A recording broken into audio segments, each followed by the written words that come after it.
Well, good afternoon, good evening, good morning, wherever you are in the world. I'm Mark Sugiyama from Eclectic Arts Media, based here in Seattle, Washington. And thank you so much for joining me on this Sunday afternoon, the 13th of April, 2025. And I'd like to thank Cassidy Paris for joining me. That was last Sunday, a week ago. It was great catching up with Cassidy in Australia. And she's actually now in, I want to say, Europe, because I know she got on a plane to start her tour with Harem Scarum. So she's going to be playing shows all through Europe and the UK. And speaking of which, coming up, my next scheduled live stream is actually tomorrow on Monday, the 14th at noon Pacific. I have Elizabeth from Frantic Amber scheduled to join me. So for all you metalheads out there, they are a melodic death metal band from Sweden. They just put out a new album not that long ago, maybe a few weeks ago, that I'm really digging. So I'm looking forward to speaking to her for the first time tomorrow. And then further down the road, as some people know, I have a change in my schedule due to a day job that's going to be impacting my day schedule starting Tuesday. On Saturday, the 26th, I do have a guest returning from last year. She was extremely wonderful to have on 3 different times. And so she's coming back on again, Saturday, the 26th at noon Pacific. Nikki Dial, the Avian Hall of Famer from 2024, will be joining me.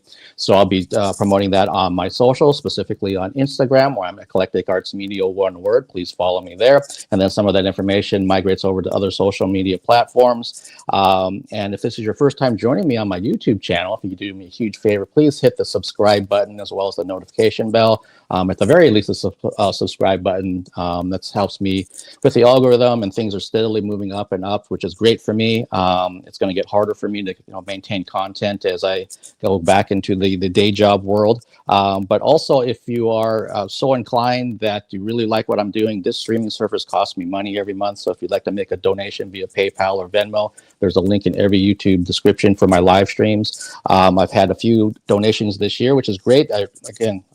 I greatly appreciate it. Sometimes I kind of forget that people like what I do. Then I'll get a donation like, oh, all right, cool. You really actually like it to the point that you want to donate some money. But again, only if you're in a position to do so. I know what it's like to be strapped for cash, because that's how I am right now. All right, but let's get to things. I'm really excited about this. My guests today are a talented team of visual effects artists and filmmakers. Their brand new feature film was just released called Home Sweet Home Rebirth, which we just saw the trailer of. Please welcome to the Eclectic Arts Media virtual studio, Alex and Steffen. Hi, guys. Hey, Mark. Hi. How are you? Hey, Mark. I'm doing wonderful. How are both of you? Excellent. Good. Great to be here. Yeah, so glad you guys can make the time. And, Steffen, great to see you after, a period of time. And Alex, nice to meet you. So now I get to see, I got the tandem of both of you as co-directors here. So this is awesome. And anybody that's watching, if you have a question for Alex or Steffen, please just add it into the YouTube, the Twitch channel in the comments, and I'll be sure to ask them the question. But let's start with this whole process of making this, wonderful feature film, Home Sweet Home Rebirth. How far back do we go on the timeline where you both got involved with this project? In terms of movie timelines, not far. We're talking summer of 2023, which sounds 23, but for a movie of that scale to be made, this is lightning speed. Yeah. Basically, we got a call from our producer end of July. He introduced the project to us and was asking if you're interested in it, and there was no script, there was nothing. So the bracket information was, here's a project, are you interested? And we loved it, and we have to shoot before Christmas. So that's just a couple of months where you had to pull off everything, basically.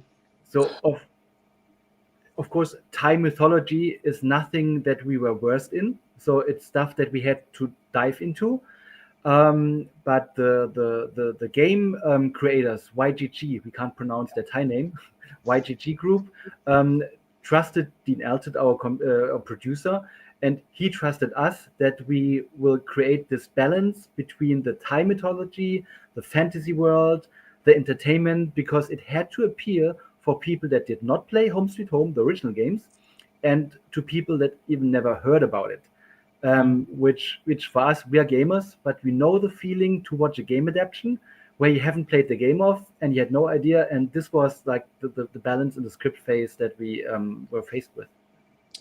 Interesting. I want to go back to something that Alex said, that when the producer showed you this project and asked if you're interested and had no script and anything, how did he find both of you?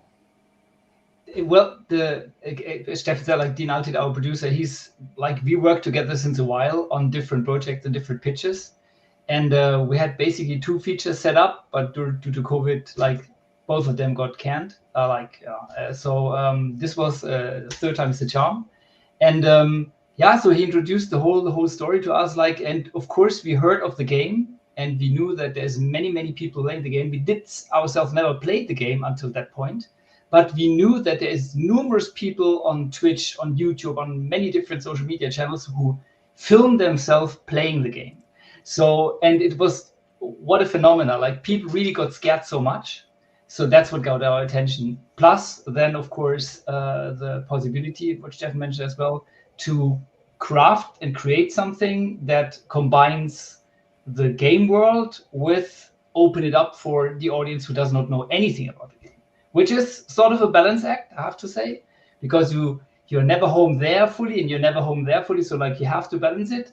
And I think we managed. Okay, yeah, I fall into the camp of someone who's not a gamer, and so I didn't know anything about the background. I didn't know anything. I'm watching this strictly as a film, and then trying to decipher things that way. So you're right. It's got to be, as filmmakers, it's got to be really tough when you've got this built-in audience that are the gamers that know the video games, and they're expecting certain things in the film, and then like, well, wait a minute, you have people like me, like Mark in Seattle, who's like, I don't know what this is based on, so just present to me something entertaining. And so, yeah, I think you guys struck the right balance on both sides of it. Yeah. The original games do have, they are hide and seek games. There is some action, but it is very, really hard to find. And the hide and seek portion is so big that the entire fun, the entire scare moments are massive. But you have to be in the game. Transporting this to the screen 1-to-1 is, at least that's what we thought and still think, almost impossible, because when you don't play it, then you're not in it. It is more like, oh, it's getting boring, because the tension of what will happen the next second if I move to left or to right is gone. And that's why we do have some of these elements in there, which is about hiding and searching and yeah, not running and shooting your way out of something, but it is minimal. Otherwise, it would have been a 1-to-1 copy of the game, which never worked so far. On the other hand, what we tried to filter out was when we got more and more information about the Home Sweet Home universe. Basically, what we filtered out was the world itself, which is like the real world, and the hindrance. And the hindrance is sort of like whenever you die because of something. And whenever you die, you get sorted into the universes depending on what you did and why you died. If you did something really bad in your real life and died, then you come into the hindrance, and then you get reborn as a creature, which suffers forever. For example, the Breta, the very tall creature, has a very tiny, which did not appear in this trailer. Exactly, which did not appear in the trailer, but just on all the posters. Like has a very tiny mouth and like endless hunger, so it can never feed himself. So what we tried is we tried to establish the worlds and some of the creatures which are in their universe. Oh, interesting. This is one of many reasons why I love talking to the creators of films, because then I get all these backstories, and even like the piece about, since I don't play the game and I'm not familiar with it, about the hide and seek aspect. Now I'm flashbacking to scenes in the film where the characters are doing things, and at some time it's like, why are they doing that? Why don't they just run this way or do something else? And it's like, well, no, now you're trying to incorporate things that the gamers would appreciate. And then someone like me is kind of like, I don't really know what's going on with this, but okay. As we're talking about the trailer, you guys out there, look up, because you just saw this trailer, that's the US American one, and look up the UK trailer as well. It is fascinating for filmmakers to see how those trailers are different, because the UK one is the one that we initially worked on, and it features a lot of creatures. which is great. It's big and scary, but this one, the US one, works absolutely without even showing anything of these creatures, and this is massive. If you can hide a big portion of the film in a trailer, and then once you're in the theater, once you stream it at home, you're like, oh my god, I didn't expect this. This is crazy, and so it's really cool. Yeah, Big that's trailer. true. I think the surprise moment for the US audience, which has not seen the UK trailer, is way bigger than if you already anticipate there's the monster coming. That's true. Yeah, no, there's another interesting point. And like in my case, I looked at different trailers that were online, and then the one I went with was Verticals for the US because I'm based in the US. So just kind of was a no-brainer. But yeah, there's such a different tone, a different everything depending on what country made what trailer.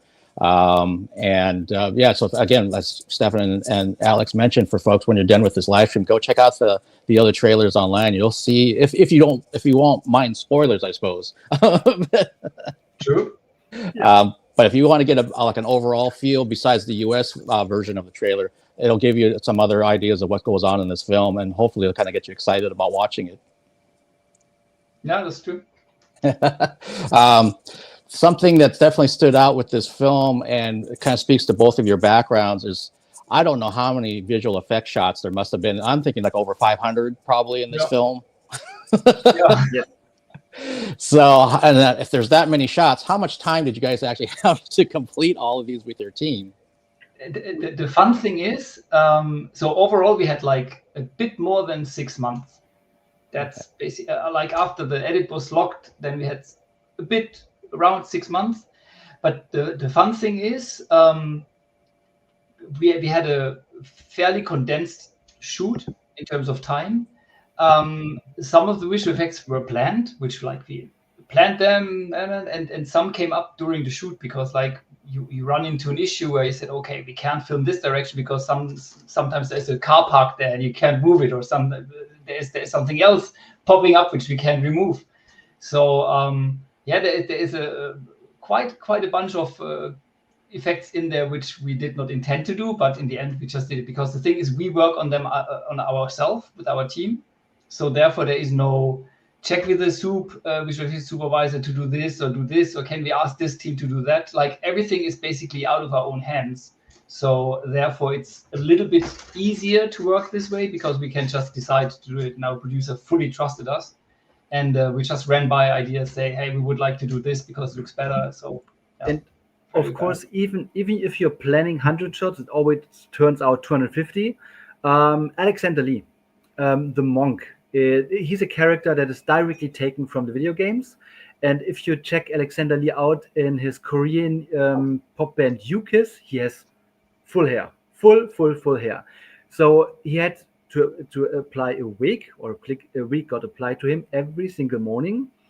And in order to hide this hair fully, we had to retouch it. It's 90% there, but in 4K HDR on a huge monitor on a big screen, you just see little details. So this is a massive part. In all his shots, you need retouch there. And for example, drone shots. You are planning drone shots at one point during the day. Because once the drone is up in the air, everything has to go. The entire set has to be cleaned, all the people, all the gear, all the cameras, all the lights had to go out. But all of a sudden, you get perfect sunlight, and you're like, okay, we have this 10-minute window, and then the sun will either be behind buildings or will never come back. So this is what we want. So one of us runs to the drone, we go into the air, and we know there is no time to clean the set. So I think at least 50 shots in the film had to be cleaned digitally because we took it at this very moment that had to be this moment. And once you start cleaning a set, this takes 15 minutes and then the moment is gone. Yeah. So basically it was like get it or don't get it at all. So there was no coming back. So we had to improvise a lot in terms of drone shots especially. Yeah, no, there's another behind the scenes piece for other, budding filmmakers out there that sometimes, like you said, if the lighting's here, you got buildings over there, and if the sun moves over here, it's going to create shadowing in there. So we don't want that. We want this right now. So we got to get out there and make this happen. Oh, crap. We didn't have time to take care of this. We'll deal with it in post.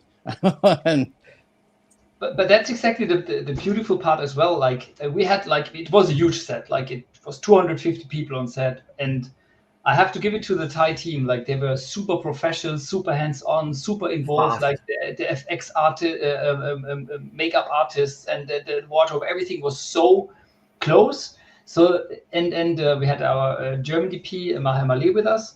And the good thing is, it was really, although it was a huge team, it was really emotionally tied together on a very family level almost, that no one minded. For example, there were shots like where we worked with the actors, but someone had like a break for 50 minutes, and set was perfect there and light was perfect there. So Steffen sometimes just took the second or third camera and said, William, you come with me. We have to shoot this. And on depending on who you shoot with, sometimes this gets like a huge discussion where like departments feel you step over. Like the DP says, dude, this is my part, you can't. But here in this combination, the cast of the team was so perfect that no one had the feel you step on the toes or something. You could always talk to people. Can we do this? Can we do this? Would you mind? Of course, you keep like a conversation going, but it was very healthy and very, very like fast paced, like on many, many levels in many directions. And we did lots of tricks that, let's say, in another country, you would debate for a week about them. I remember one scene. It's our two female leads. It's the mother of the family and the little girl. They're escaping into a bus, and then this bus drives away, which sounds totally normal, but it was shot in such a tight time because the sun would go down, and you're like on a big budget movie. If you have like 100 million to spend, you can come back the next day, and you always have the same light. But here you have to be so fast to get the evening light, otherwise it's gone. So Alex was doing the shot inside, and we asked the drone operator, can we get some top shots while the bus is driving? And all of this was not planned. He was like, yeah, sure. We said, yeah, the problem is we can't follow you with cars closely, because like you will see everything around the bus, and it's supposed to be on an empty street. And he's like, yeah, I can sit in the bus. And he was actually sitting in the moving vehicle while he steered the drone flying over that one in a street he had never flown over before, with lots of poles and wires, and like Bangkok is full of wires. It's wire capital. And the shot is gorgeous, and he just improvised it on the spot. This was amazing. Yeah. Wow. So there's a perfect example of what you guys have been talking about, how well the cast and the crew and everybody worked together, and that it was kind of like moving toward a common goal, where sometimes in other productions, which I'm sure you've been a part of and that I've heard about from other interviews, that's not the case, or someone's ego is a little bit out of control. It's like, wait a minute, wait, I want to talk about this. And then you end up wasting 2 hours going over something that should have been 2 minutes. It's like we're trying to capture things, especially when you have a limited budget. It's like we don't have the luxury, as Steffen said, of having multi-millions of dollars to come back, even a month from now and redo this. Like, we either get it now or we lost it. And we have to keep staying with our, we have a timeline of, I believe, maybe like principal shooting is maybe, I'm guessing 5-6 weeks maybe for this film, something like that. No.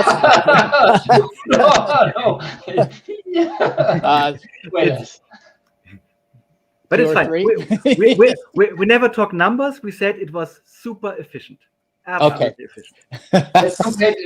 For example, there is a famous German criminal series which is like every week, and I think they have more shooting days we had and almost the same budget. But it's a well-known German one. So, but it really was like, if you don't get the shot, you don't get the shot. So we ran a lot. Wow. Again, there's just like we were talking pre-show. It's like, I'm amazed that any film ever gets made. And of course, you can't do this with every cast. So we were so lucky that everyone in the lead roles was just like they were the characters, and there was no, well, of course, discussions and debates are necessary about the characters, about everything. Of course. But once it mattered, they were always like, I can do this. Yeah, sure. And can I do the stunt again? Of course, let's do it again. It was hot. It was unbearably hot. We shot in locations that had no AC. people do get tired after a while, and everyone was always like, let's try one again. I'm eager to do it better. I can do better and one more. So no one ever got tired. No one ever complained. And we did some serious stunt stuff. So this was crazy and amazing. As you said, like it was for us, it was a surprise on many levels. Like for example, normally after a shoot day, it's exhausting. We had like we didn't run overtime. That's important. Not a single day. But after a shooting day, everyone is exhausted. And usually, normally, Steffen and I, we sit together with our DP and we talk and talk and talk. What's next and what's coming tomorrow? But it really happened, like, because we were all in the same hotel, knocking on the door. Hey, shall we have some partai? Let's go downstairs. So the actors came, and we, as like, it was really unheard of. Like after a shooting day, they still hung out with us and we still talked. So it was like it really had this family feel. There was no, I'm in my trailer, shut up, I'm going. It was really very lovely. I know that was Steffen just said. Michele and William, we had stunt doubles for them, and they're like super professional. I mean, the stunt guys we had in Bangkok were like amazing, truly amazing. And they just said, I think it would look better if you do it. And I said, okay. So they by themselves said, stunt team, please teach us. And they just joined them and fought and even rehearsed in the fitness in the gym of the hotel. And it was amazing. That one is 10th floor of the hotel. To the right is the entrance to the restaurant. 10 meters to the left is the gym. Yeah. So people who want to go to the gym, they turn left and they hear strange noises from the gym, like They enter, like us, we enter. They see two grown-ups on the floor rolling over, hitting each other, and they're like, "Oh, okay, that's a tough gym. I better go somewhere else." Yeah. So this is how they did it. They practiced every single day together. But this is really that kind of level. This kind of energy was throughout the full movie, from day one till the last day, and even beyond. They all, like Michele was interested to do something he didn't do before, because he did different roles, different kind of movies, and this one was for him the first time where he could be the evil guy. Like he could be, the bad dude. And he also had great ideas of how to improve his character, and we chatted. And William, on the other hand, you can tell that he had so many fighting scenes. He was very experienced with weapons. Like there were so many details, authentic details. He just improvised into scenes. Like, this is much better than what we had in mind, because he knows how to. He wakes up, he checks his gun. Oh yeah, it's a bullet in the chamber. Pop, pop.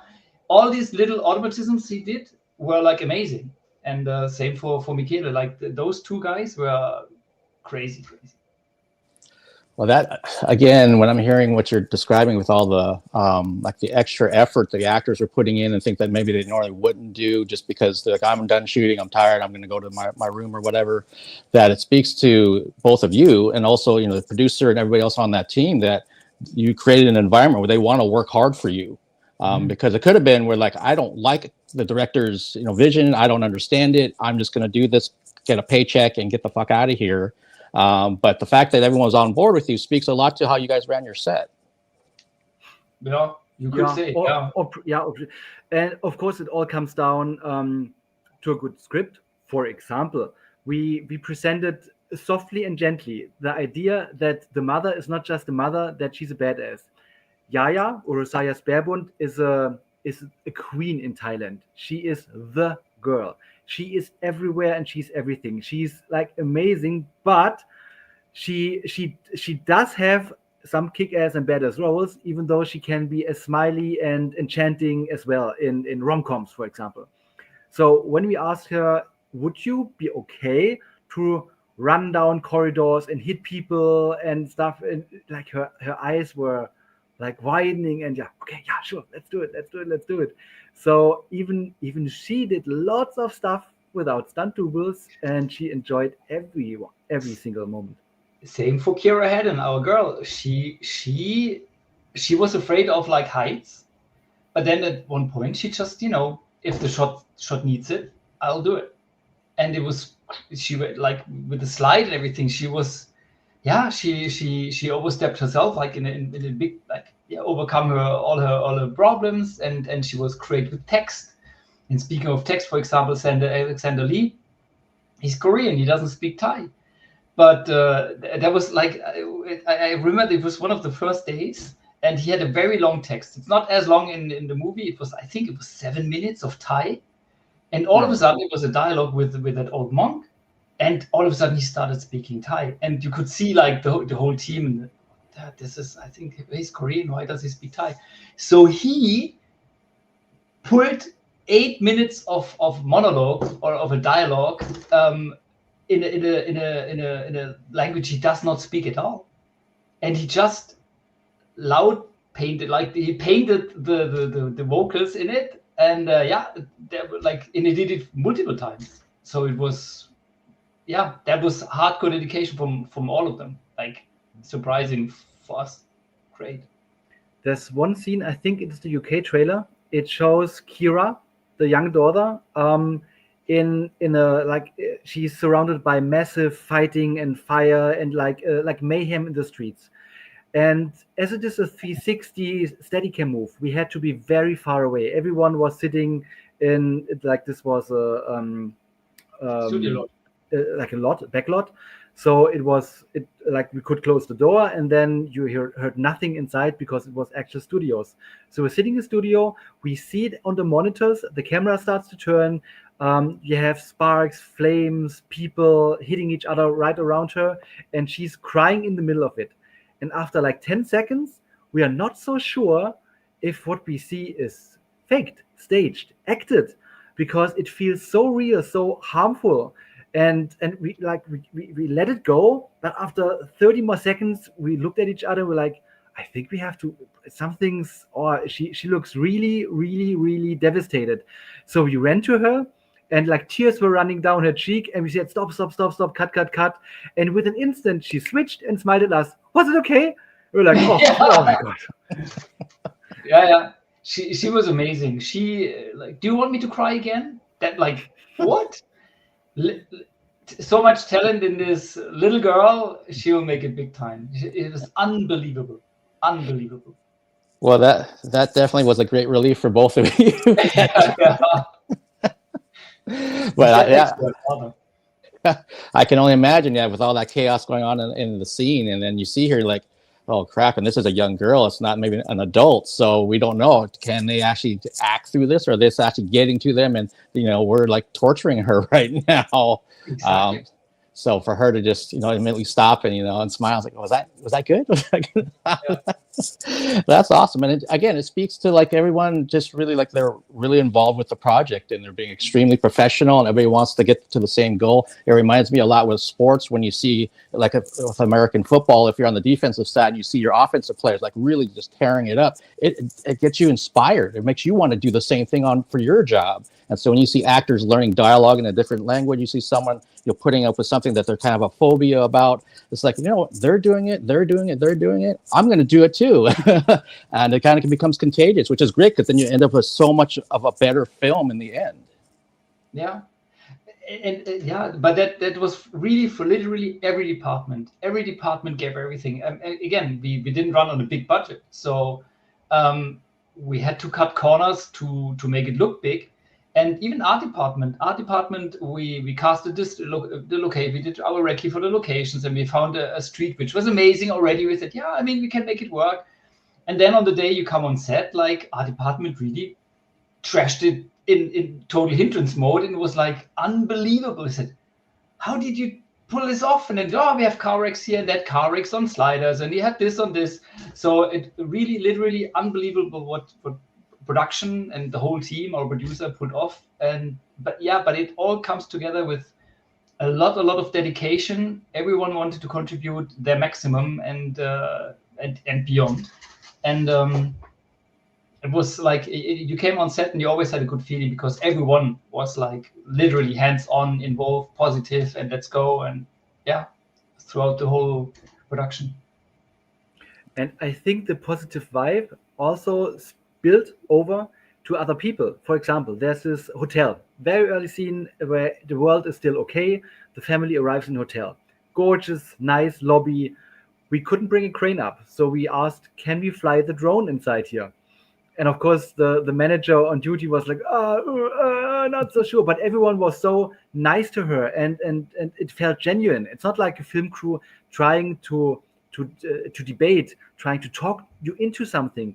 Everyone was so nice that she eventually said, "Oh yeah, let's do it. Don't go to the Don't fly chandelier. into the chandelier.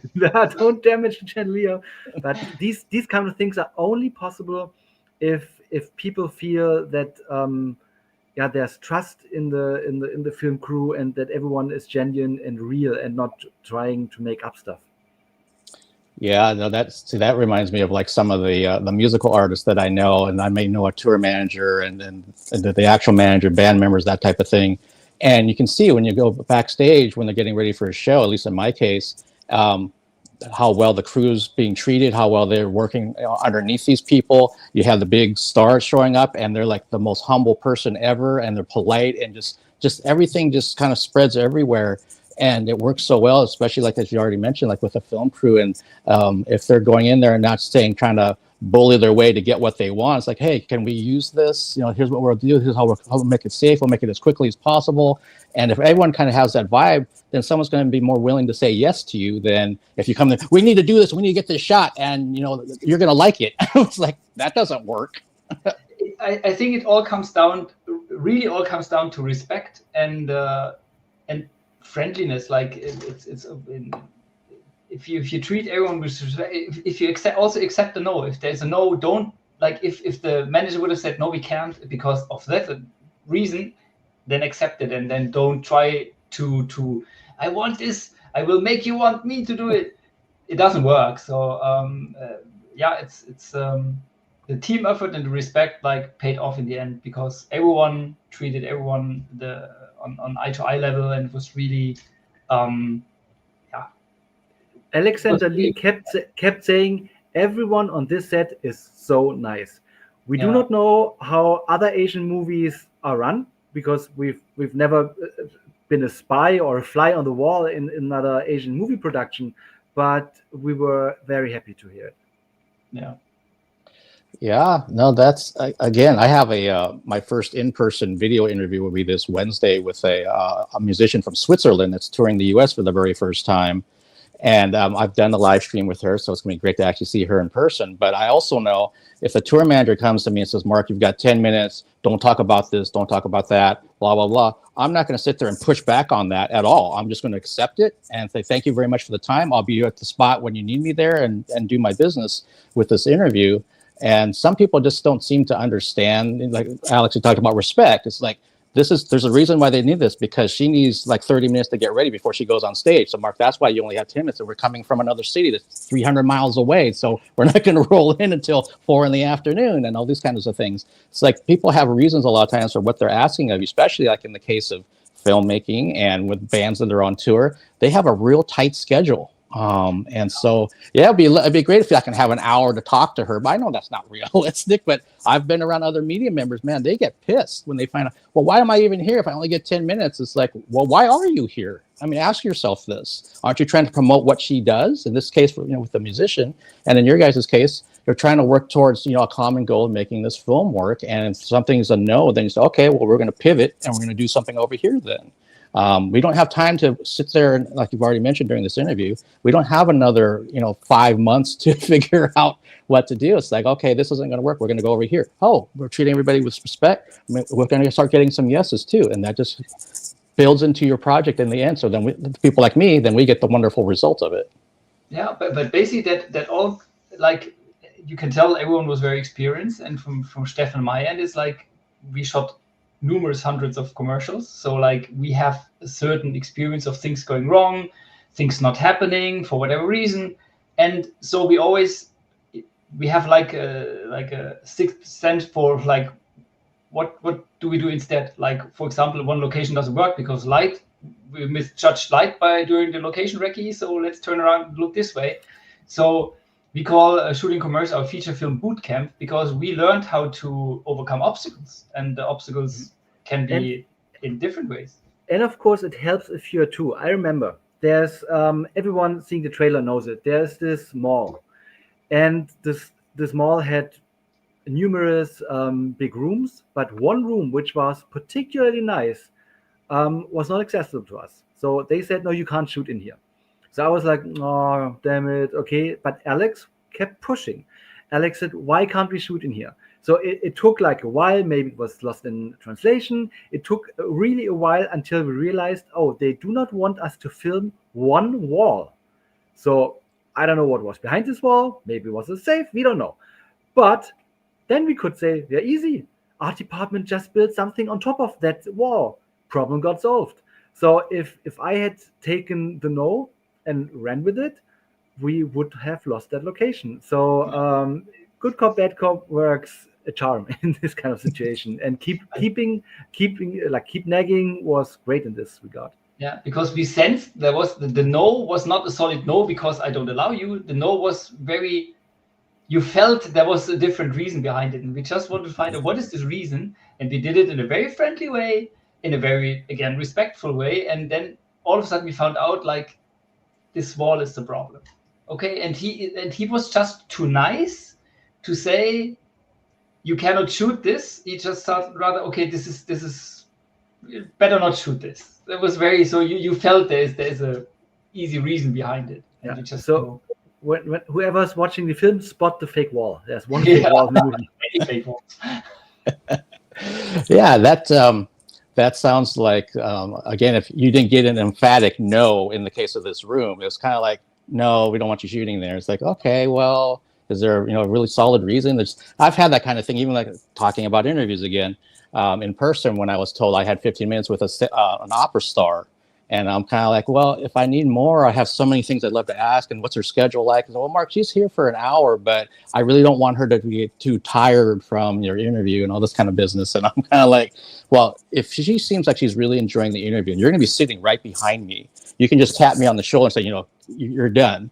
Or if it's still going well, can we have another 5 minutes, even 10 minutes? And we went for 40 minutes because he said, Mark, when she left, said, I've never seen her so relaxed. And that tells me that she was enjoying speaking with you. So that's why I let it go. I said, well, thank you. I appreciate that. And if it wasn't going well, I expected to get this tap on my shoulder and I would have stopped because I would be respectful to what you're asking of me. But yeah, every now and then, and you kind of have to read the room sometimes. And like in this case, so you know what, let's kind of see what's going on here. And if they come back with the emphatic no, then it's like, okay, yeah, we're moving over here. Exactly. Wow. And speaking of that kind of thing, of like spot the fake wall, Steffen, I definitely noticed the particular billboard in the long shot of your previous film. There's also a cinema scene where they come out or go in and come out of a theater, and it's a small poster as well. So like, yeah, Thai movie making everywhere. Yeah, that Easter egg was not lost on me. It's like, hey, Yeah. I love that kind of stuff. As we get close to wrapping this up, well, first, where can everybody see this film right now? So in the US, it's out since 2 days, right? Yeah. So Vertical Entertainment put it on lots of streaming platforms. We don't actually have the details, but if you like, we know Apple TV has it. So if you are Apple user, which lots of people are, you can find it. I guess you can buy it on Amazon as well, like rent it on Amazon as a VOD movie, which like those two will be in every household, we guess. So in lots of households. There's selected theaters, but we don't exactly know where. But it has a theatrical release in some selected theaters. Yeah. So, but I think most of it is in the UK. It starts in a week. And in some Asian countries, it is roughly coming out end of the month and beginning of May. We are heading to the premiere in Bangkok end of April. So we think within the first 2 weeks it'll start in cinemas in Thailand. And I think in the whole Arabic region, it gets a theatrical beginning of May. Okay, so lots of exciting things coming up for you guys with premieres and releases in all different countries. And without giving away any kind of spoilers with this film, since it's coming from the video game world, are there any ideas floating out there about a sequel? Absolutely. Yes. This film, you see it in the trailer, is like a city film. we always call Bangkok a city jungle. And we would love the idea of the next installment to play in the real jungle, very Tomb Raider style. So to have same elements to carry on that story or a similar story, just not in a city jungle, but in the wild jungle of Thailand. That would be awesome. Okay, well, we'll have to see if that becomes a reality. I think it would be awesome because, again, with no spoilers, I think most people that watch this or are watching this interview now kind of understand if something's based in the video game world into a film world, that there's all kinds of room there to do, multiple sequels based on different factors. So, but we don't want to put the cart before the horse. Obviously, you have the premiere of this film, and you've spent so much time with this and worked your butts off to get it out there to the world. So I'm sure you're immensely proud of it, which you should be. And I want to thank both of you for taking the time today, Alex and Steffen, for talking about this. Thanks for having us. Yeah, and anytime you have something you want to pitch, if it doesn't matter if it's, we just did this really great commercial in Dubai or something else. I love hearing about these kind of things. So I would love it. Yeah, because that's actually something that I have not, now I think about it, I don't really think I've ever interviewed someone specifically about commercial work. So that would, and you guys have said you've done hundreds of them. You probably have some pretty interesting stories about what it takes to get a 30-second commercial done. But I wish you every success with this film, and thank you so much for taking the time. And for you guys, have a good night over there. Everybody else, have a great day. Thank you so much. Thank you. Bye, everyone. Bye, Mark.